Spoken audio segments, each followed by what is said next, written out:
ஜெபம் செய்வோம்.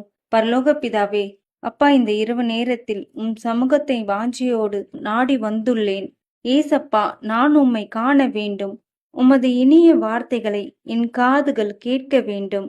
என் கரங்கள் பாதத்தை தொட வேண்டும். 1 கொரிந்தியர் 3:17 சொல்கிறது, தேவனுடைய ஆலயம் பரிசுத்தமாயிருக்கிறது, நீங்களே அந்த ஆலயம். தேவனே, இவ்வசனத்தின்படி நான் வாழ உமது பரிசுத்த இரத்தத்தால் என்னை கழுவி அருளும். என் பாவங்களை எல்லாம் மன்னியும். நீர் ஒரு வார்த்தை பேசும், நான் உம்மை உணருவேன். உமது ஒரு பார்வை மட்டும் என்மேல் விழட்டும். அப்பொழுது அந்த நொடியில் என் வாழ்க்கை முழுவதும் மாறிவிடும். சிலுவையில் தன் ஜீவனை எனக்காக கொடுத்த உமது அன்பு பெரியது. நான் உம்மையே நேசிக்கிறேன். என் இதயத்தை இப்பொழுது உமது கரத்தில் கொடுக்கிறேன். உமது பரிசுத்த ஆவியால் அதை நிரப்பும். இயேசுவின் நாமத்தில் பிதாவே, ஆமேன்.